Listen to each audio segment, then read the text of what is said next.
Electricity हम सब use करते हैं, अपने फ़ोन्स चार्ज करने से लेके इंडस्ट्रीज़ चलाने तक। तो ये जो पावर हम डेली कंज्यूम करते हैं, उसकी सप्लाई चेन एक हिस्टोरिक ट्रांसफॉर्मेशन से गुजर रही है। और ये ट्रांसफॉर्मेशन हो रहा है ट्रेडिशनल एनर्जी से ग्रीन एनर्जी की तरफ। इस शिफ्ट का डेटा प्रूफ भी सॉलिड है। According to ministry of new and renewable energy, 2030 तक हम 500 gigawatt renewable power capacity achieve करेंगे, जिसका मतलब है ये एक 20-25 लाख करोड़ का डिकेड लॉन्ग इन्वेस्टमेंट साइकिल है।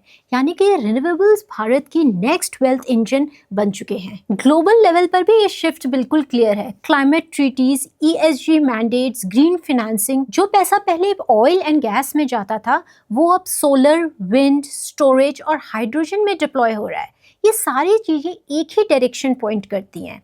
एनर्जी ट्रांजिशन अनस्टॉपेबल है।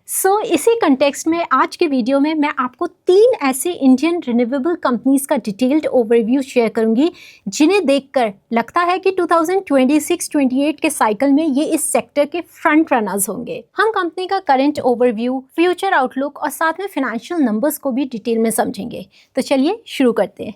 लेकिन शुरू करने से पहले अगर आपने धन का चैनल अभी तक सब्सक्राइब नहीं किया है तो please hit the subscribe button and to trade seamlessly please download Dhan app. So let's get started.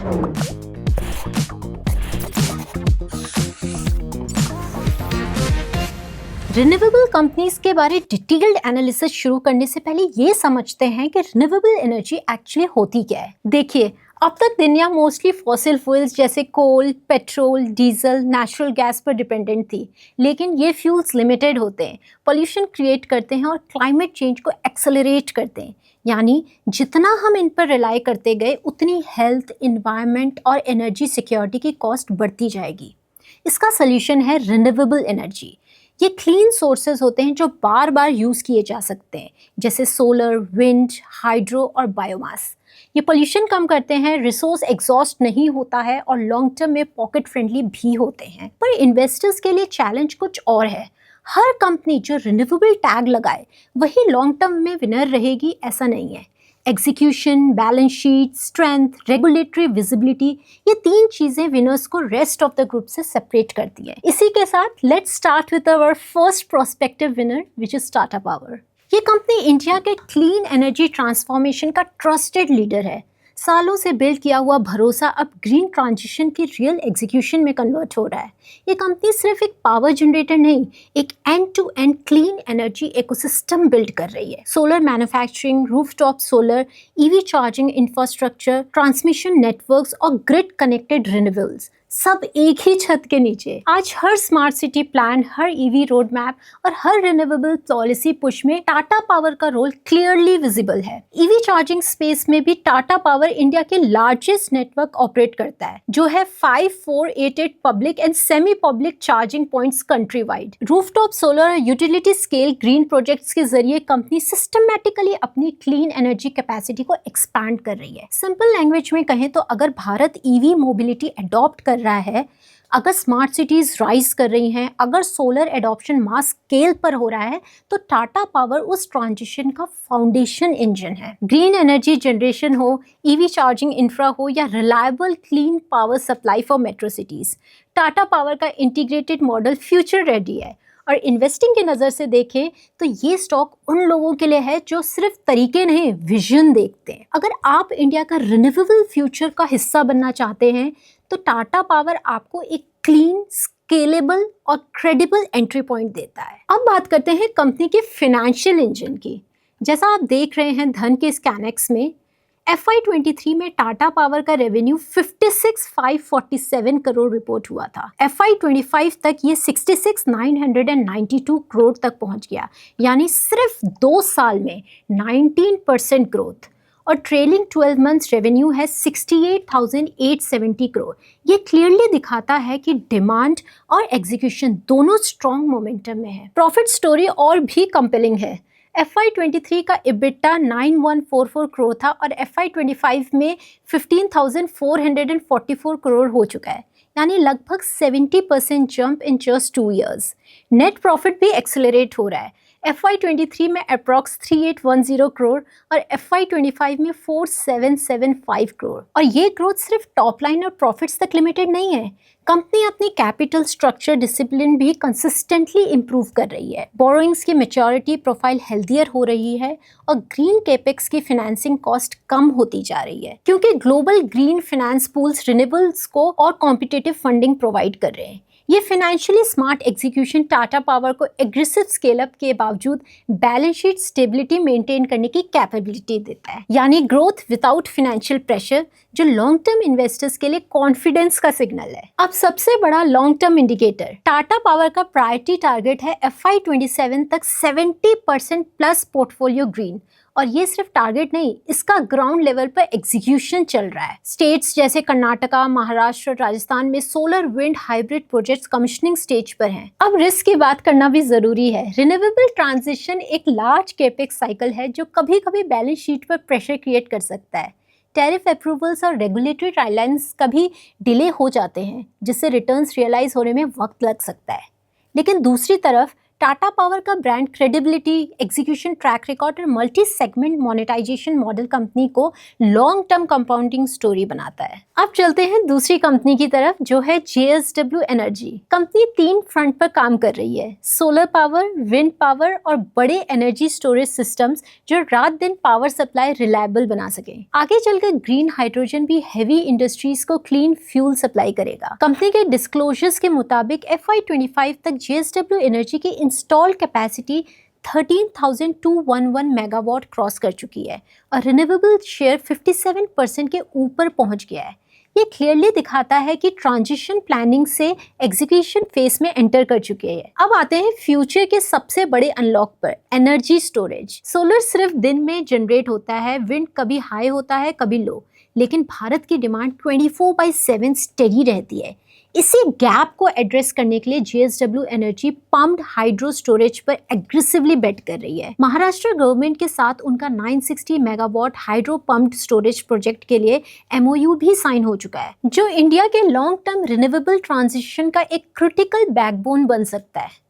Pumped storage assets की लाइफ 50+ ईयर्स होती है और इनके लॉन्ग टर्म इकोनॉमिक्स बैटरीज की से काफ़ी ज़्यादा एफिशिएंट प्रूव होते हैं। साथ ही कंपनी ग्रीन हाइड्रोजन पर भी एक्टिवली काम कर रही है। इंडस्ट्रियल डिकार्बनाइजेशन, स्टील और हेवी इंडस्ट्रीज के लिए क्लीन फ्यूल बैकबोन क्रिएट करने के विजन के साथ। सीधी बात में बताएं तो JSW एनर्जी ट्रेंड फॉलो नहीं कर रही है, वो इंडिया का integrated renewable storage plus hydrogen ecosystem build कर रही है। और एग्जैक्टली यही integrated model long term investors के लिए ड्यूरेबल एज क्रिएट करता है। चलिए नंबर्स की तरफ आते हैं। आप देख सकते हैं स्कैनेक्स में FY23 में रेवेन्यू 10,867 करोड़ रिपोर्ट हुआ था।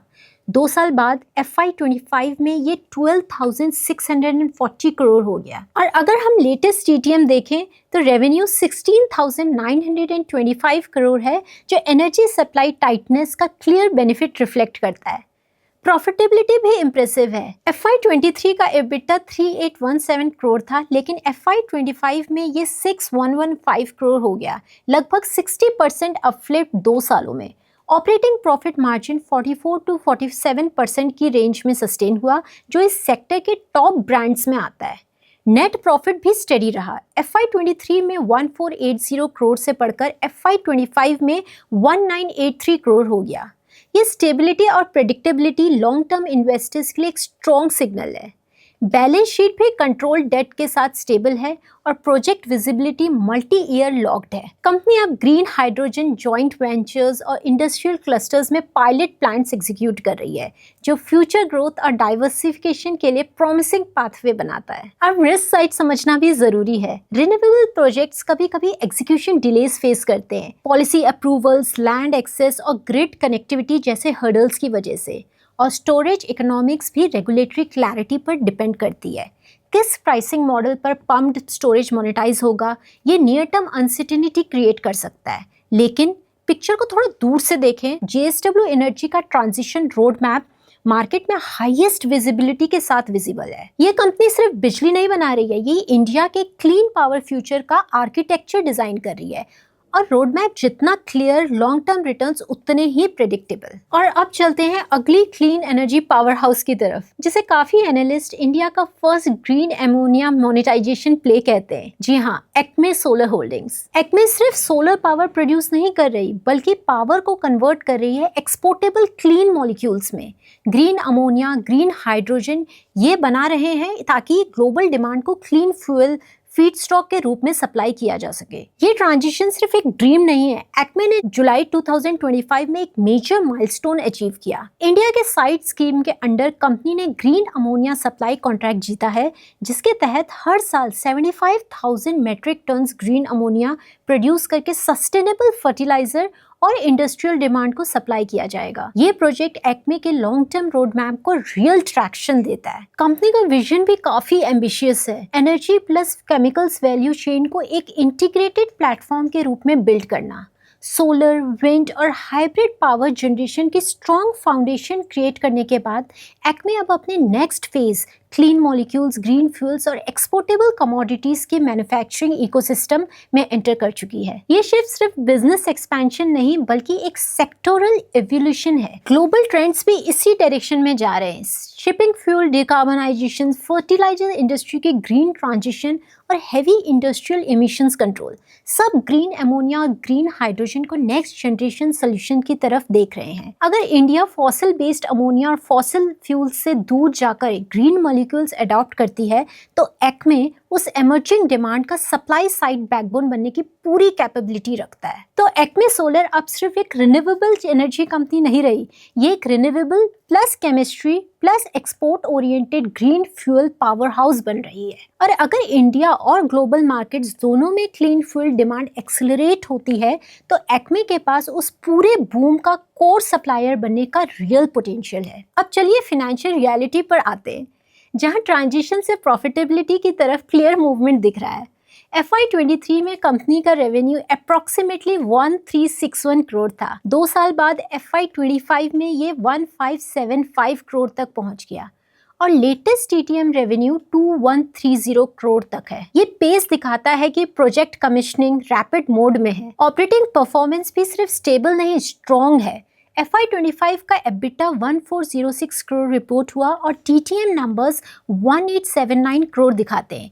यानी एक्मे के क्लीन फ्यूल मोनेटाइजेशन ड्राइवर्स अब PNL पर रियल इम्पैक्ट दिखा रहे हैं। प्रॉफिट साइड पर सबसे बड़ा इन्फ्लेक्शन पॉइंट दिखता है। FY23 में कंपनी लॉसेस में थी, लेकिन FY25 तक 251 करोड़ नेट प्रॉफिट रिकॉर्ड हुआ और TTM नेट प्रॉफिट 480 करोड़, जो क्लियर सिग्नल देता है कि ये बिजनेस अब commercial breakthrough stage cross कर चुका है। और इस स्टोरी का सबसे बड़ा कॉम्पिटिटिव एज है कंपनी का ओमन ग्रीन अमोनिया प्रोजेक्ट, जो ग्लोबल स्केल पर ऑपरेट करेगा और USD dominated revenue potential unlock करता है। यानी ये प्रोजेक्ट सिर्फ इंडिया की नहीं, इंटरनेशनल क्लीन फ्यूल डिमांड को टैप कर रहा है। अब रिस्क साइड समझना भी जरूरी है। ग्रीन अमोनिया के ग्लोबल प्राइसेस वोलेटाइल रहते हैं और ऐसे लार्ज स्केल प्रोजेक्ट्स में टाइमलाइन डिलेस कॉस्ट को ऊपर पुश कर सकते हैं। लेकिन अगर बिगर पिक्चर देखें, अगर एक्मे अर्ली मूवर्स में से रहा और इन प्रोजेक्ट्स को कमर्शियल स्केल पर क्रैक कर गया, तो ये कंपनी इंडिया का रिन्यूएबल